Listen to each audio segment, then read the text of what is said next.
Lake Harriet Spiritual Community, please welcome Patty Peterson. Thank you, thank you. Hi. I'm so thrilled to see all of you. I'm so thrilled to be out of my driveway. Not that I had a problem this time, but when it snowed really badly last April, they forgot our driveway. So poor Gary, I said, I'm not going anywhere today. When it was my turn to speak on that April 14th date, do you remember that?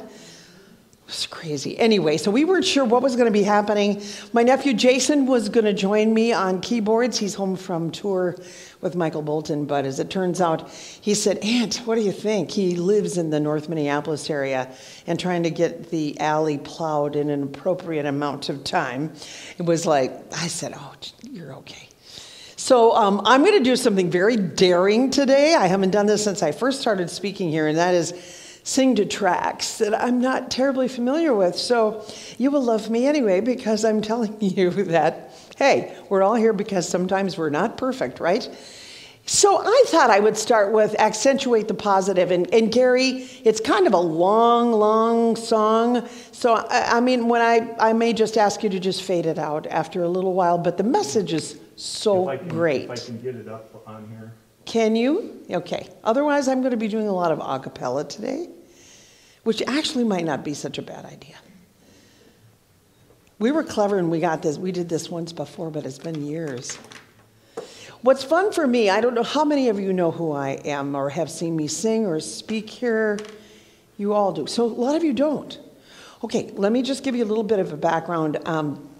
I come from a musical family, as you heard. The last name is Peterson, for gosh sake. And my folks were musicians in the Twin Cities. They did live music on WCCO radio before canned music came in, but they had big bands and private parties. Dad was the first organist at the Minnesota Twins. Willie Peterson was his name, and Jeannie Arlen Peterson, my mom. So little did they know that raising us 5 scoundrels in this Richfield home, we would all get right into the music industry. No one forced us, no one asked us, but we all knew that as a language, which was so cool. And at 16 years old, I joined my first band where I was a stand-up singer. 14, I was a keyboard player in a band. And one of my big songs to come out in front of the band was, I'm your Venus, I'm your... I tell you what, remember that song when it first came out? Anyway, so I've been a singer ever since I was 16, out in front in a musical situation. I also have done some musical theater, but not as an adult as much as when I was much younger and still in school. I've done corporate events, which sometimes are like a place written around whatever the corporation is about, and traveled through that. I'm also a mom of 4 kids. I got 4 boys who are grown and gone, and 7 grandkids. And one of the most important things that propelled me into speaking was a major heart aortic event 12 years ago in February. And so when you see my name and you see the phrase live your gift, it's because, first of all, not many people survive aortic dissection, which is the walls of your aorta, your upside down umbrella handle, if you think of your body coming from your heart. The walls of that aorta split apart with an aortic aneurysm bursting, and then what happens usually is most patients will pass away in a few minutes. So luckily for me, my life was saved. And as, you know, I never knew if I would sing again. I didn't know what that would be like for me. And as it turns out, when I finally did, I was singing at the Unity Church in Minneapolis. And somebody came up to me about a year and a half later and said, oh, how's your family? I know them. Her name was Joy.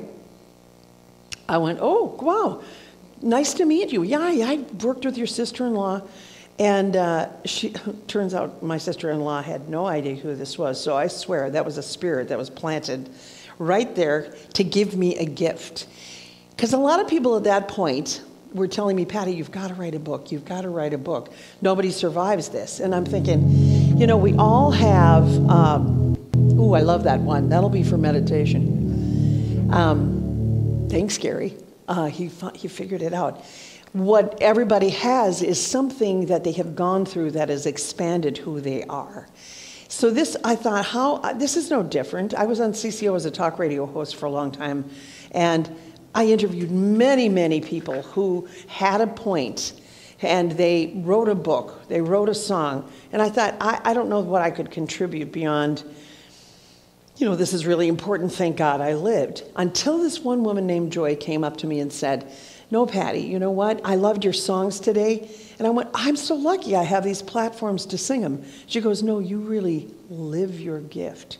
Just like a zing from the heavens, I knew that was my message. So since that period of time, 12 years ago, and no change, I'm still doing great. I've really taken that phrase to heart because I feel like, okay, that's it. That's a big reason why I'm here. Besides getting to sing, to speak, to do the jobs I love, to be mom, grandma, be with my mother in the last years of her life, and do music with my family. But it also is to remind people that we're all born with gifts. And gifts are something that, when you're a little kid and you can visualize, I'm going to ride that bike, and if I just do this, and if I just do this, I'm going to be able to do it. And then you manifest it. Remember that? When you thought, I'm going to ride that bike, and your parent might have been running behind you. Oh, I had a 7-year-old that was a Dickens. He couldn't get it if we were running behind. We went in the house, doggone it if he just didn't do it, Or somebody who wants to play an instrument, and they visualize themselves playing an instrument, and then they end up learning, and then they're just doing it. Kids are a prime example of this kind of living your gift. And I think as adults, we forget that there are reasons and purposes inside of us that get quiet after a period of time. And I think it's because we want to make sure that in the environments we're living in, we are keeping a calm composure and being in service. And sometimes that being in service quiets the gifts that we know we have inside. So if you're here, you're probably one who gets into a meditative state once in a while, or you breathe in, thoughts and relaxation. We're going to get into some of that today. And I invite you, if you haven't done this in a long time, is to remember, what are the gifts that you came in here with? Great mother, great communicator, great listener. A musician that hasn't done anything with their musical gifts and the desire for a long time. You can give yourself a permission slip to live your gifts. And that is what that phrase is all about for me, is reminding people that that is available to you. And you just need to shift your thoughts. And when you pay attention to that part of who you are, you change your relationship with people you work with people in your family and your friends, but most importantly, the one with yourself. And that is what we carry on into and move forward into our lives. And in doing that, that doesn't mean that the mucky muck doesn't go away, but you are listening to your heart, and you're part of that equation of moving forward of the world, not just simply always being in service to someone else. Keep yourself part of that equation, and you don't feel as depleted. Okay, Gary, how are we doing? I think we got it. You got to accentuate? Yep. You ready? Okay, we're going to do just a little bit of this tune because I think it's a great way to start off when we reframe, okay? Because it's all about shifting something that doesn't feel good, putting a little positive spin on it. So I'm gonna do this tune. Let's hear it.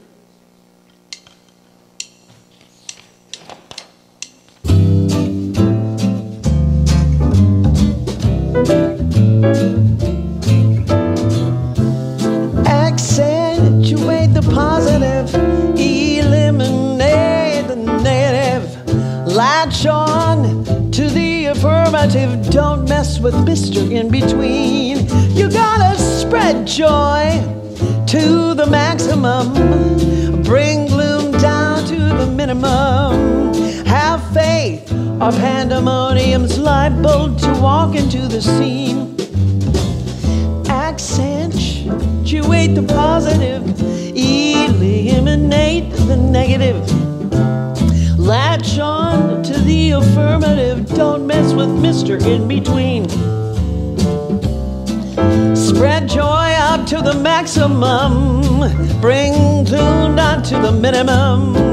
Oh, have faith, a pandemonium's liable to walk upon the scene.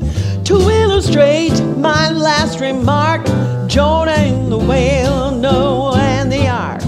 What did they do when everything seemed so dark? They said you gotta accentuate the positive, eliminate the negative.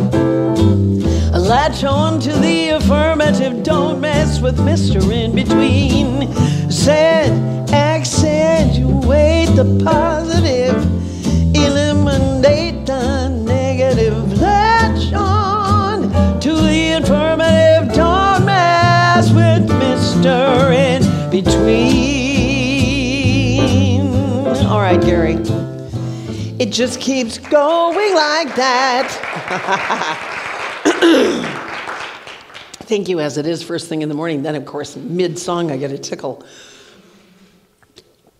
When I was thinking about what to talk about today regarding reframing, I really thought about a lot of the book authors that I was so honored to interview. Because at a time in my life, in my late 30s, when I got, as they said, drop-kicked through the goalpost of life, I became a seeker. I was raised a Catholic, and I love the ritual of my Catholic faith, but I could see that I needed more. And I saw this when I would go see a woman by the name of Marion Rice speak. And I was a vocalist for her for many, many years. And when she put a spin on something regarding how we look at life, it just seemed so simple to me that I remember the first time that I was there, I was in tears because I was thinking, it can't be this simple. It can't be this simple. There was no fear. There was no doom or gloom, just like the song said. It was about positivity. And that really became attractive to me. And as I went through this situation in my life, I was really looking for how else can I move through this? And I started studying. One of the first books was Marianne Williamson, A Return to Love. Are you familiar with this one? This is a great one. And it's actually her depiction of A Course in Miracles. And it's just real common language, something that we would be able to understand simply because it synthesizes all that great information in A Course in Miracles. And she was able to speak to me and my soul about where I wanted to be on this next evolution of a spiritual journey. Excuse me.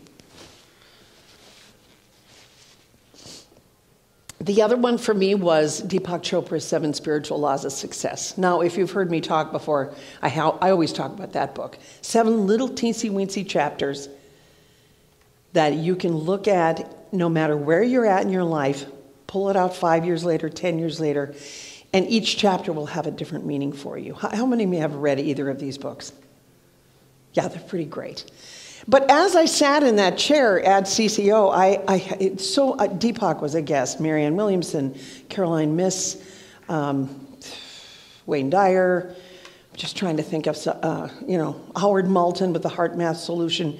And what this did was I wanted this, and that chapter in 7 Spiritual Laws of Success that was intention and desire, well, I had just put it out in the universe, and doggone it if it didn't get pulled back to me, and they needed a sub, and it ended up being a 6-year job. But what I was able to do was expand myself. And I had this rich classroom scenario for myself. My desk at work was filled with spiritual book authors and alternative medicine, and that really fed who I was to be in this next chapter of my life. So what I wanted to talk a little bit about today is reframing. And I wanted to set this up, and then we can get into a meditation. When we reframe is the phrase that we're all speaking under this month. And when I think about this means to me, when you're in the crux of something that really doesn't feel good, rather than continuing to claim the doom and the gloom, nothing ever's working right for me. For example, I have a girlfriend who was in a car accident, hurt her back that she hurt once before. Her mother's in the hospital. Then she lost her job, all in 3 days' time. It's hard to not stay in a place where you feel as though the world is out to get you. Doesn't feel good, does it? And you have to learn, we should and have to learn some tools that get us out of what Marion Rice would call stinking thinking. And she would also draw on a board this projector. And the projector, old-fashioned, would have a slide in it, changing your focus and your filter to have you look at the world differently than everything happens to me. There's even a song. There's an old jazz tune. Have you heard that one? It's really cute, so look it up. Anyway, Marion was very effective for me, and that's what led me into knowing I wanted to know more. One of the people that I wanted to talk about in this reframing is Howard Moulton and the heart math solution. Anybody work with this concept? You know about it. You know, a couple of you know about it. Okay. Heart math. Heart math it's grown through the years. And heart math can even be something that when you think about shifting from the negativity, you learn how to breathe through your heart. You focus on a positive time in your life or person, and then you breathe through that positivity that you're holding in that heart. It changes the vibration outside of you. It lowers your heart rhythm. It's called cardiac coherence. And it allows you to think clearer and deeper about the things that are stressing you out. Okay, should I say that again?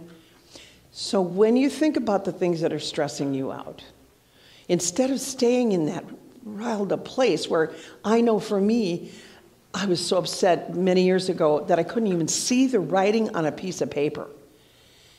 Now, when I really got myself into realizing what cardiac coherence was about, that means breathing into your heart, thinking about positivity, it lowers your heart rate. It enhances your immune system. The opposite does not enhance your immune system. And it allows you that psychological forward thinking of how can I turn this situation around? How can I frame it? How can I reframe it? Instead of staying on the negative, you say, well, you know what? I can see that maybe that person is reacting in a certain way to me, and I'm reacting to that. So what would happen if I, for example, didn't give them anything to push up against? But what it does is it allows for the vibration within our body to change so that we have a better perspective about how to handle and move forward in these things that are causing us stress. I mean, and there is always a reactionary situation if you're stressed out and you have somebody come to you. Let's talk about work. Let's say they come at you at work, but you're really worried about something at home. Scapegoat, reactionary, you will maybe pounce on that person and they had nothing to do what your inner reality is going through at that moment. So learning about the heart math solution, learning about cardiac coherence only helps your psychological coherence as well. And the mind-body-soul connection is so very, very important that they've even gone further in their work where you can buy instruments to realize that your heart rhythm has gone from erratic to calm. And this is all through the heart math solution, and I love it. If you can think of looking it up and just kind of perusing it, there's enough info out there just on the internet that will talk about it. But if you've never done a meditation where you actually pull a positive thought into your heart, I had to do this at one point in my life, and I was so thrilled that it worked. Now, it doesn't mean that it stays there for long. You have to practice it. But it is something that we can all do. And sometimes it's thinking about the people, the places, the things that bring you joy and appreciation in your life and writing them down. And you keep that list near you so that you can pull it out, your desk, your purse, your wallet, whatever that would be, so that when you get into a time when you need to take 5 or 6 deep breaths and really focus on positivity, you can do it because you've got your tools at hand. So You know, has anyone ever tried a situation like this? Who meditates here? Who meditates by sitting? Okay. Who meditates by walking? That's kind of always a little bit better for me. Yeah. Sometimes my inner voice comes to me when I'm washing the dishes, okay? I don't know what it is, but there's sometimes where you're not thinking about anything and boom, you get an infusion of wisdom when you're doing something like washing the dishes or going for a walk. I can't slow my mind down enough when I sit and meditate. And to each his own. To each his own. But if you are you game to do something with me this morning? Are you game to walk through this with me? And maybe everyone who's sitting here, you're all so peaceful. Maybe you don't have a darn thing going on in your life. Okay, well, maybe you know of someone who needs some love and some energy. And maybe what you can do is say, I want to really support that person. What can I do to make sure that my worry about that person isn't overtaking my ability to be in a place where I can really just be there for them, be, quote unquote. So I'm wondering if we could do a meditation today, and I can walk you through what they have said to bring into a practice of meditation when you're feeling stuck or angry. And I can kind of walk you through that. Now, so let's do the meditation piece. Quietude. Mm-hmm. I love this one. This is our Carlos Nakai. And I have loved everything he's put out. It's American Indian flute with orchestration. It's gorgeous. So, as we do in meditation, I want you to feel the chair underneath you. And if you're one who meditates and like to close your eyes, I invite you to do that right now. And we're going to breathe into that chair and feel yourself being supported. If you want to lean back, you can feel being supported by the back of the chair. I would suggest feet flat. Some people like to open their hands on their legs so the energy comes in through the palms. If you want to put your hand on your heart, you can do that too. And I invite you to take a breath in and exhale through your mouth.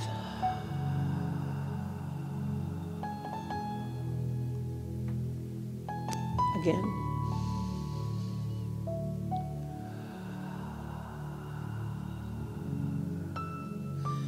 Invite your spirit to come back in your body.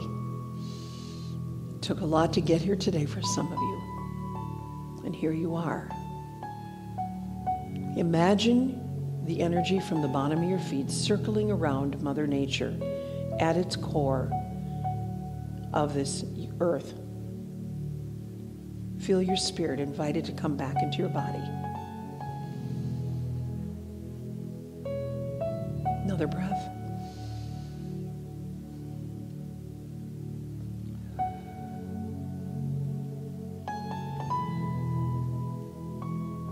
And now,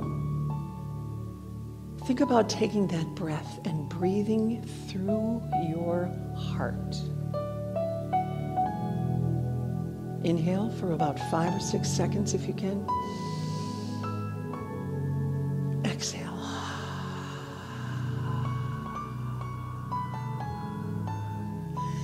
And envision the negative energy going out through the bottom of your feet, through the top of your head. Breathe in again. And exhale.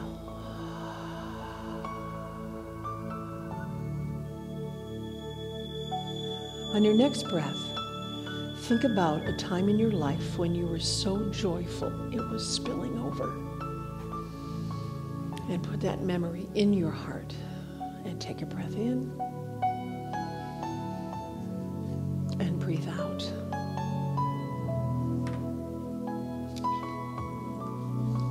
Think about that time and breathe a few times.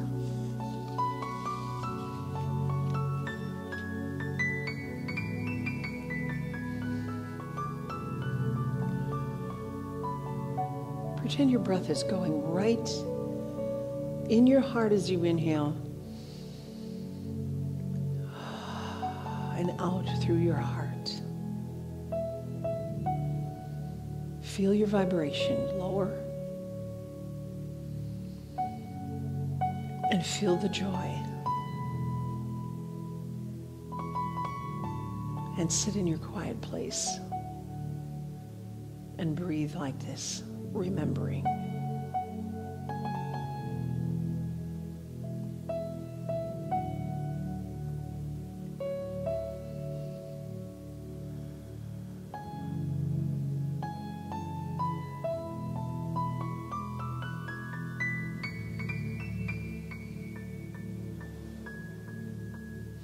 If you came in here with stress, you think about that stress and let it go. And bring in that positive thought again.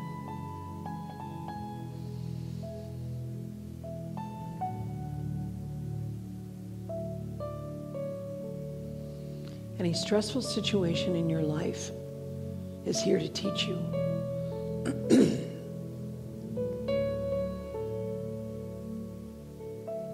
And as you move through this, you will learn to be grateful for it too.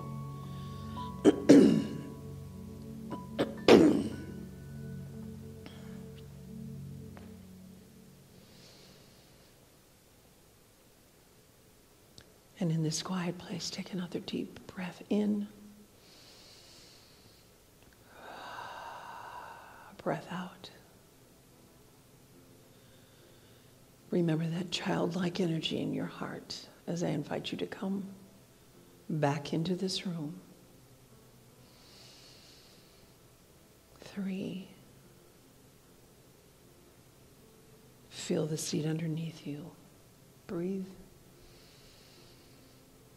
Exhale. Feel your spirit present in your body with the back against your chair. Breathe in. Remember this positive thought as you open your eyes. 2 and 1. You're present in the room and your vibration is lower. Hold this positive thought. You are a beautiful child of God, and this is what you are destined to feel like if you so choose.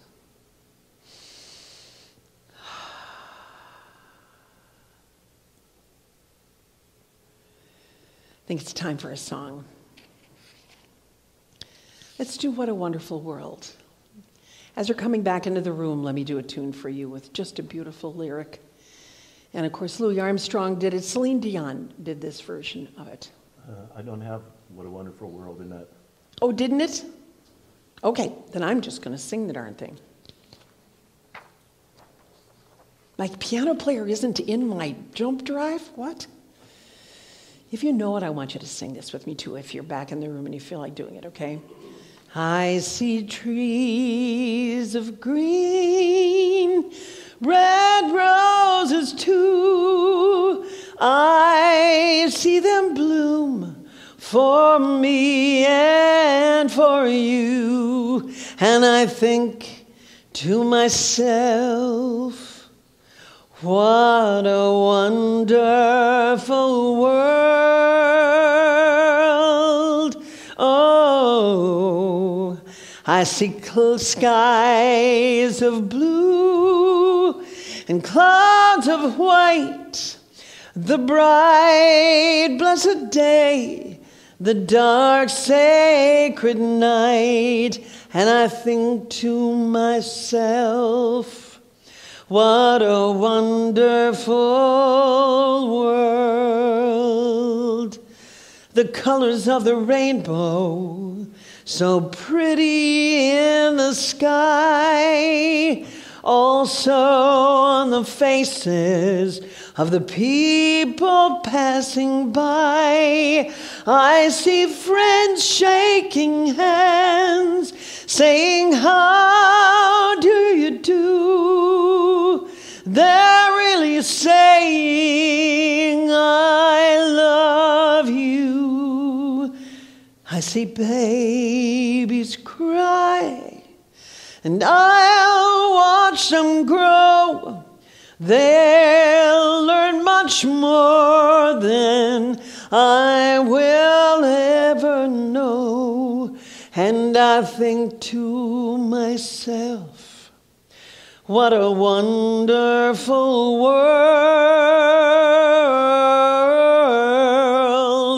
And I think to myself, you know this, you can sing the last line with me. What a wonderful world. See, I can hear you better with no music. Yeah, you guys.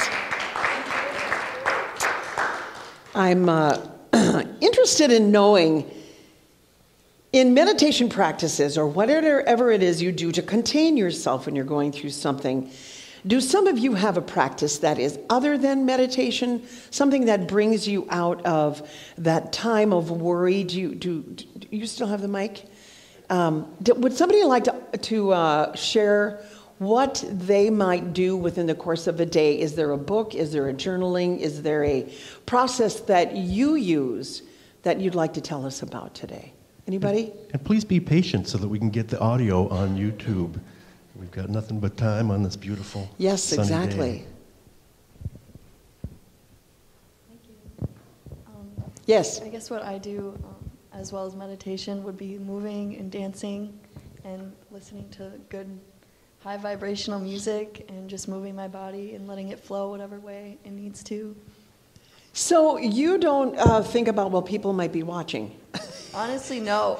See, I mean, I feel like it's also exploring your inner child to dance and not care what others are thinking, because as a child, yes, you know, you're more free, and it's like a cute thing to watch a child dance. right. And I think like living into that part of yourself is really important when you're dancing and moving, and you know, that's their perception of you, but it feels better to just let loose and go with the flow, you know? I went to hear music on Thursday night, and there was a guy dancing by himself and a gal dancing by herself. And they did not care. They were having a ball, and they were into it, and they were feeling their body, and they were not beautiful dancers. But boy, were they having a great old time. And they did not care that people were there watching, because they were just loving the music and allowing themselves to feel moved and be in the groove. So that's super cool. Thank you very much. Of course. And anybody else have a practice that they have that pulls them to center, to move forward and to feel free? How about you? Well, if you were to ask, when I'm struggling with something like shoveling snow or doing dishes or changing my granddaughter's diaper or whatever, often I just sing through stuff. And I just sing to myself, I'm shoveling the driveway, and you can make fun of it, and it is fine and fun. So singing does it for you? Or Yeah, I enjoy singing things, Yeah. and sometimes you can even sing to the boy, this is a responsibility moment, or whatever. And it kind of lightens it for him, and they can hear it differently, and I can feel it differently and send it differently. well, it does, a different vibration, different tones open the different chakras of the body too, which is a whole nother talk. But it's true, and most of the time it's right here in your heart, or where you're speaking from. If you sing in that tone, you'll often feel that velvety opening up of your heart chakra, because it's that resonance. When you think of toning, in that area, opening up the heart chakra and the throat chakra as well. So that's cool. It does. Anybody else want to share on this chilly willy morning? Okay, great. I also converted the exercises that my chiropractor and acupuncture told me to do into a meditation, whatever, 10-minute morning routine, and that's helpful. But Oh, I want to know more about that. Yes, how are you? I like being in the nature. When I Yes. go somewhere quiet, either by the water, creek, or in the wood, and I like to be quiet and listen and observe, be in nature. That helps me, and I love that, and I get high. Do you need to go into nature to hear that? Are you the kind of person who can open your window and hear the birds and have that happen as well? I mean, that's true, but I love also just going somewhere Me that is too. quieter, and I am more aware of, or I get really like relief and happiness comes Right. to me. So are you able to contain that feeling with you Yep, then? yep. Like in the heart math solution, holding that feeling and being able, whenever you're challenged, having that feeling come to you in a time of where disrepair was the word that came to my heart, but that isn't really what I mean. When you're anxious about something, you can Yes, do that. yep, I keep Nature's it. big for me too. I go up north once a year, and man, that Chippewa National Forest is just, I get so much energy, and the deer come and poke and look at you when you're walking by. It's awesome. Somebody else? Anybody else? Yeah. Oh, I'd love it. I'm just so pleased you came today. This is just great. I'm a cyclist, so in the winter or the summertime, I go around all the lakes and the greenway and everything. But I really kind of like the winter as well because I have rollers for my bike. So you take your regular bike and you make it like a stationary bike. But what I like is I don't have to say coming on my left or your left. You know, like when you ride a bike, you're always like coming on your left, coming on your left every 5 seconds. Yeah. So I kind of like that I can just get into that zone where I don't have to pass anybody. And I can just ride and forget about it, and I have it in my art studio. My bike's in my art studio. Right. So then I can look out my window as well. So if it's raining, snowing, it doesn't matter. Does that become like a meditation for Yes, you? definitely. Okay. That's where I go. Sure. I love that too. I think that's great. And anyone else? Oh, sure. I just exercise and breathe, do some breathing exercises, and that's really helpful, besides meditation. Oh, yes. And if you're all meditators, you're better than me. I mean, I am one who needs to get quiet once in a while, but I never got into that active process, as I mentioned, but that's exercise. Oh, I love exercise. My bones don't anymore. Anybody final? The riding reminds me of my meditative, you said find your happy place. Yes. Mine was when I don't know how old, in second grade or first grade in St. Louis, and riding my twin Stingray bicycle down the middle of the road and weaving through the things and just going, wee, you know. Oh, I know. Somebody said one of the last times I asked, they get on a shopping cart and kind of go like this on the way to their car with all their groceries. I don't know if you're in the room today, but I thought, wow, that childlike presence is so important. You know, I don't want to discount the fact that when we have issues that we're going through in life, that we shouldn't think about them. That's not the point at all. Because as I mentioned, Marion Rice would always talk about the gift within the negativity. And that really was like, what are you talking about? And I couldn't change my thinking over until I realized how the negativity or the challenge that I was going through, and even just changing the word to challenge, was something that was going to eventually expand me. Kat Thompson will speak here periodically, and she has talked to me about the peaks and the valleys of life. And it seems as though when we're on that peak, we just feel like we can conquer the world. And you get to the valley, and that's where you start looking, you get spiritual soul food, you read, you do things to calm yourself down and get a new perspective and reframe what it is that is causing you an imbalance. And then you take that with you, and as you grow up and out of that with this newfound wisdom, you may hit another peak, but then you might hit another valley. These times of change and challenge are there because our soul is saying, hey, you signed up to learn this particular thing. These people signed up with you.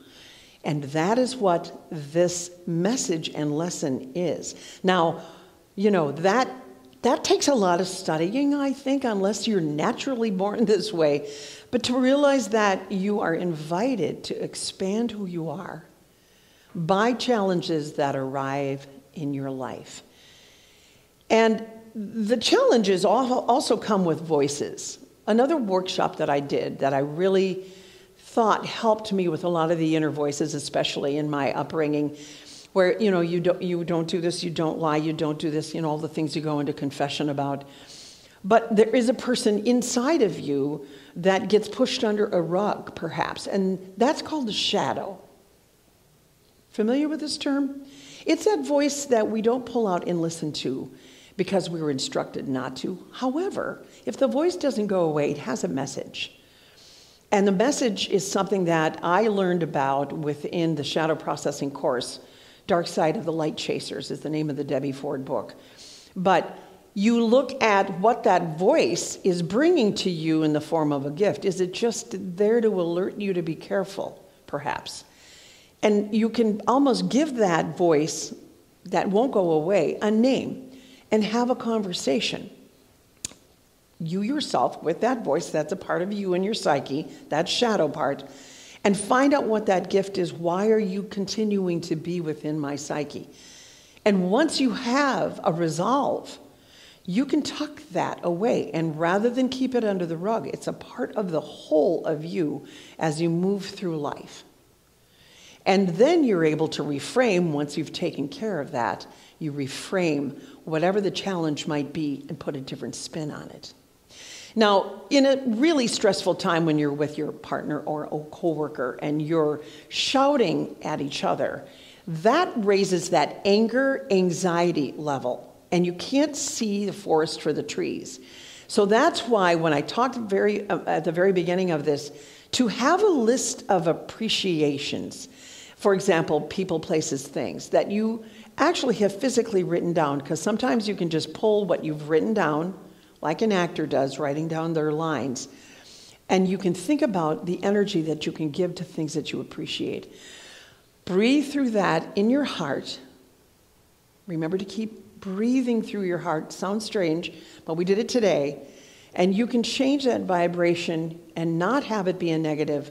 Just look at it as a challenge and a lesson, and have a more encompassing outlook on, well, what is going on really here, and can I have a perspective for myself and for that other person? So these are the kinds of things that can happen when you choose to lower your vibration, your cardiac coherence, which becomes your psychological coherence, and you reframe the situation. You're basically putting a different spin on it. Now, if listening to music, if going for a walk, being around nature, running, riding your bike, or sitting in meditation is going to do that for you, just know that you got to make the time to do it. I love nature too. Nature just is my thing. Ocean is my thing too. I'm a Scorpio. But these are all the kinds of things that we can do when we want to reframe. And when you do that, I invite you to take note of how much less you have reacted in a situation that was maybe agitating previous to this particular exercise. So remember that. Maybe you want to get up in the morning and breathe through your heart and remember one really positive thing so that it's easy right there for you as you start your day and you move through it. But that's how we can reframe things, is by simply having a shift of the slide in the projector, stopping the stinking thinking, and moving on into positivity. Thank you, Key to Life, for all of that you taught me throughout my years. But also, don't forget in all of this, you have gifts. And don't let something like a negative imbalance that is drawing you, recognize it as a teaching point, but don't let it keep you from the gifts that you have in your life to spread to other people. And I hope that today, when you walk out of here, you'll remember breathing in your heart, breathing out of your heart, and holding the appreciation and the reframing tool that we talked about today with you. And so you can call on that as well. So I want to say that we have ushers that usually come around. And thank you. And if this is where you're getting your spiritual soul food, we really appreciate you helping keeping this place happening. And what other songs do I have up there? You have Smile and Imagine. And Okay. Oh, you want Smile or do you want Imagine?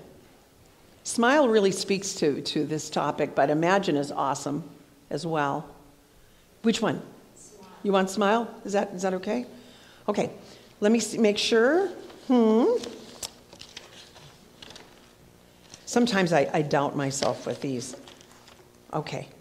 Just give me a second. I'm going to just make sure I have the lyrics. Yeah, let's do this. It's a beautiful Natalie Cole chart. He's my security blanket. Can you believe we're looking up lyrics on a phone? Never knew that day would come. Okay, Gary.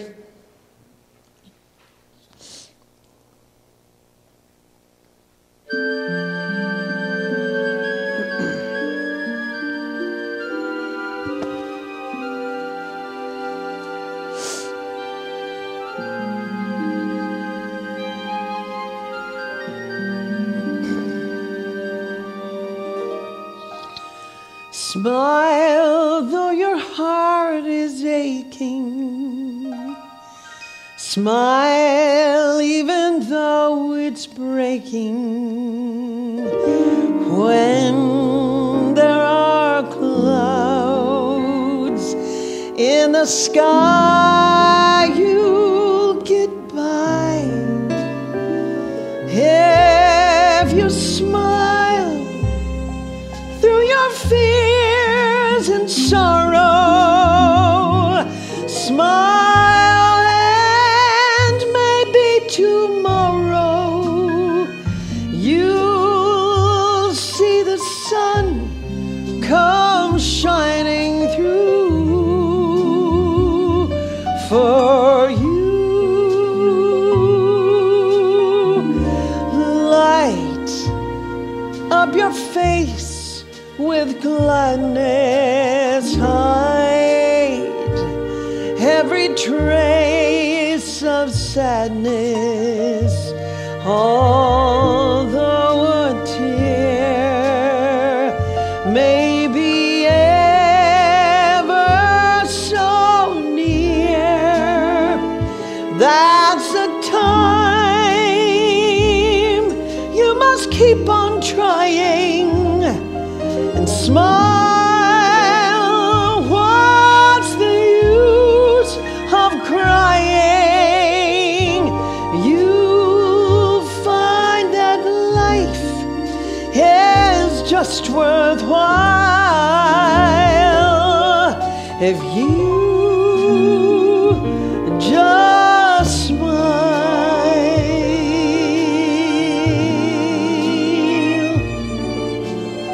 Instrumental break.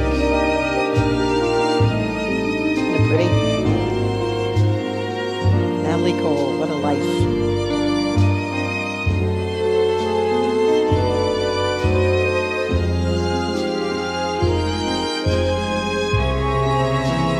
That's a time you must keep on trying. Smile. What's the use in crying? You'll see that life is still worthwhile if you just smile.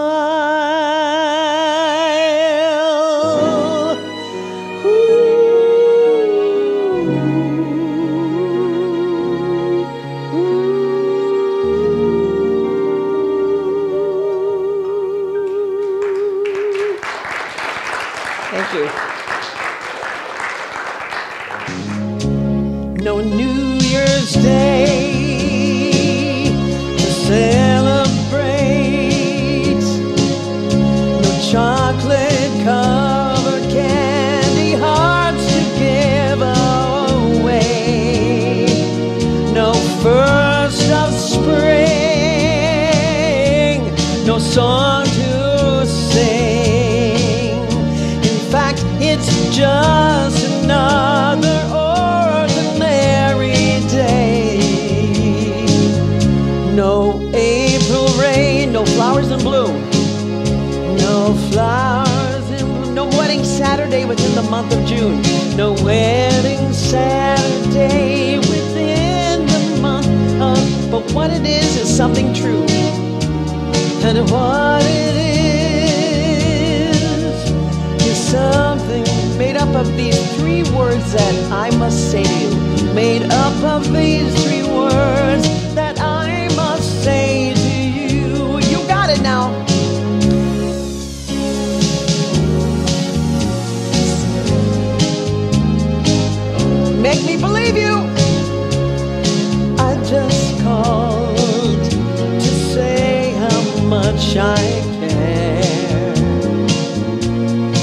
I just called to say I love you, and I mean it from the bottom of my heart. No summer's high, no warm July, no harvest moon to light one tender August night, no autumn breeze, no falling leaves, no autumn breeze, no falling leaves, not even time for birds to fly to southern seas, not even time for birds to fly, that's a mouthful, to southern seas, no Libra sun, no Halloween, no Libra sun, it's more fun doing it this way. No Halloween, no giving thanks to all the Christmas joy you bring. No giving thanks to all the Christmas joy you bring. But what it is, so old, so new, what it is. So to fill your heart like no three words could ever do. To fill your heart like no three words could ever do. Here we go. I just called, key change, to say I love you. I just called to say how much I care. I just called to say I love you. And I mean it from the bottom of my heart. Mean it from the bottom of my heart. I just called to say I love you. Yes, I just called to say how much I care. I just called to say I love you, and I mean it from the bottom of my heart, of my heart, my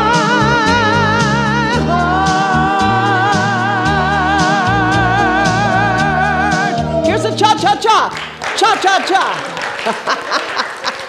Thank you, everybody. Have a great day. Thank you so much.